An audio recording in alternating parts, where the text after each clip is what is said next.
Hello everyone, I'm Matt Cubby Samuelson, and I'm one of the covercasters that's going to be covering LCS Academy 2022 this year.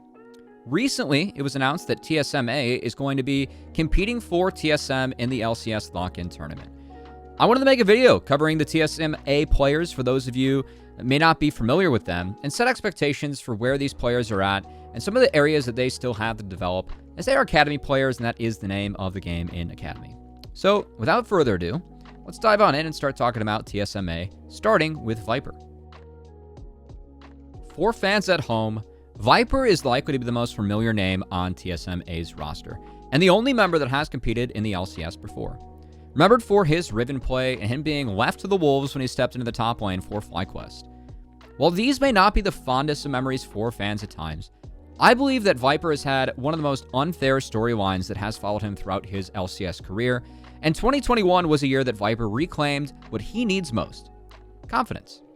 There's so many games in amateur played that, like, for me, my biggest issue was, like, not enough games in LCS, and I had a lot of scrim success in LCS, just not when it came to actual stage games. Even during COVID, when we played on stage, it was fine, but when everything became that we had to play from home, I started choking more, playing worse.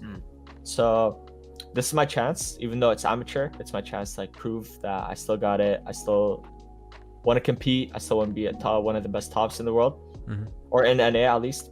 Viper started 2021 out in amateur, on a roster with 4 other veterans who were shooting to take down the Academy teams and prove that they deserve to be playing at that level. That's exactly what Viper and Noorg were able to accomplish, as they won all of Proving Grounds, and a lot of that was off the back of Viper's play.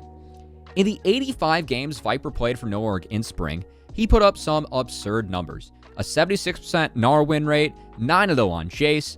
I could go on and on with the list, but the accomplishments and the trophy speaks for itself. As I mentioned, Noorg's strategy revolved around Anda and Firefire getting to the top lane as fast as possible to help Viper win his matchup as hard as possible, leads that he rarely gave up. He was the carry for Noorg, and they won 3 out of the 4 AM tournaments they played in, and of course Proving Grounds as a whole. Moving into summer, Viper and Anda found themselves on Immortals Academy, a team that looked to emulate Noorg's game plan to find the same success. Unfortunately, Viper and Anda weren't able to get to the team facility until week 6 of Academy, as they played more than half the season on over 70 ping from Canada.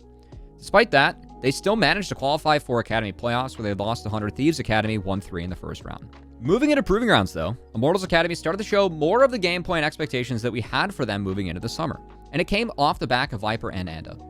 Viper played more than half the tournament on Camille, where he went 6-3, including clutch performances in games they were down in, working with Anda to bring Immortals to a 4th place finish. What I learned from Viper this past year is that when you have a carry player with a unique champion pool, you aren't going to win games playing away from this. He's a player that can be empowered if you play towards him and enable him to do what he does best: smash lane with his deep champion pool and carry your team to wins. This is something that Hyper, the jungler of TSM Academy, is going to have to figure out how to play towards. We're going to talk about him next. Going into 2022, TSM Academy is sticking with the 3 players that make up their developmental core, the first of which is Hyper. The 21-year-old reigning from Illinois State University, Hyper stepped into the shoes of Babip going into the summer split of Academy. Summer 2021 of Academy had a strong pool of junglers.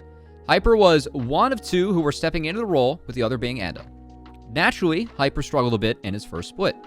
Someone who has historically been an incredible Lee Sin player on the server and a playmaker, Hyper struggled when his plays didn't work out, and had many games where he would put himself too far behind with bad reads or going for plays at the wrong time, when he would lose a side of his jungle for minimal gain for his team.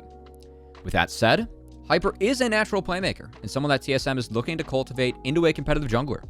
When it comes to Hyper, I expect to see lots of these Sin bans thrown against him and TSM, but this is a better meta for him than what the summer was, where many of the meta junglers were magic damage carries.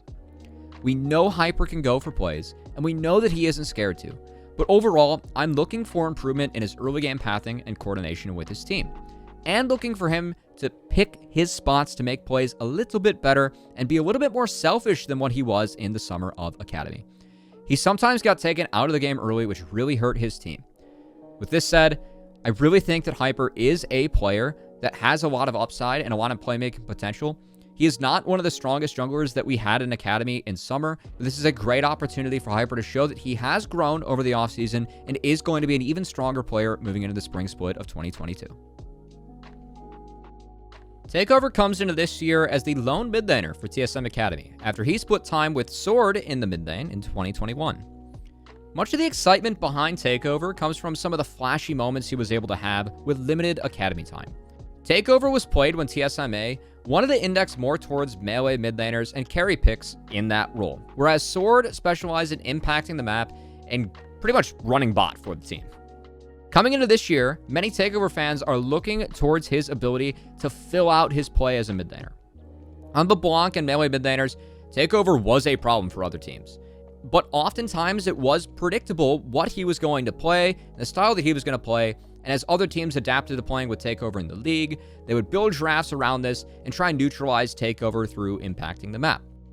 Moving into 2022, I'm with the rest of the fans. I want to see Takeover expand his champion pool and ability to play different styles in the mid lane. I will say that part of this is the way that TSMA used him, right? It felt like he was kind of pigeonholed into playing that one specific strategy.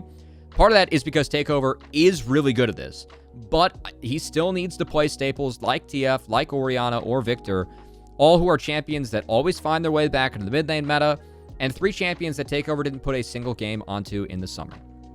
Takeover finds himself in this position because of how talented he is at playing his own game, and I think fans watching the Lock In tournament will be legitimately surprised at how good Takeover looks if he gets his hands on the Blanc or gets a good setup for a melee mid laner like Silas or Akali, 2 champions that Takeover really excelled at in Academy. He has a lot of room to grow, but early signs of this in the Lock In tournament would be a really good sign for Takeover and TSMA fans, and because of the high highs that Takeover has hit and is able to hit, there's a reason that TSM held on to him moving into this season. Another really good dev piece for them that has a lot of room to grow, and I want to see if he can show some of those signs early in the Lock In tournament. Instinct is the fresh face on the new TSMA roster as the 17-year-old is making his first appearance in Academy. Instinct spent 2021 on Hunter Next, and while Instinct might be a young player, he has quite a bit of competitive experience under his belt already, and even qualified with Hunter Next for Proving Grounds in the summer split. Unfortunately, they had an early exit as, by then, Hunter Next were playing with 2 out of the 5 players they started summer with. But, given Instinct's youth and natural ability to teamfight, he's an appealing marksman prospect that TSM will be looking to develop this year. The greatest area to develop Instinct in, and where he took some strides last year, was his laning phase. Paired up with Busio, the 2 players experienced pretty high highs and some low lows, and oftentimes made the game very volatile, especially early on in their season when Chad Jungle was still getting a footing of how to play jungle in his first competitive split. That said, in their last series with Busio, Hunter Next did manage to give Wildcard Red and Arrow plus Daption a really good best-of-5 series, something very few amateur teams and amateur bot lanes could claim last split. Something that was unique to Hunter Next and Instinct was his ability to play Senna and enable Busio to open up his champion pool in the bot lane. The pair played that combo very well, as Instinct went 6-2 on Senna in 8 games and took advantage of the fact that Busio's mid-lane mechanics still set up for support with his former competitive role, of course. Instinct finds himself on TSM Academy thanks to his natural ability to pilot teamfights at a young age. In his short competitive history, Instinct has consistently been able to position well and put out DPS even when he is set behind in the early parts of the game. If he is able to continue to improve upon his laning phase, he has the potential to be a big threat in Academy. With that said, I do expect him and Yursan to be outmatched by some of the LCS bot lanes in the tournament, especially given how much better LCS bot lanes have gotten over the offseason. But he's 17. He's yet to even play a split of Academy, let alone an LCS match.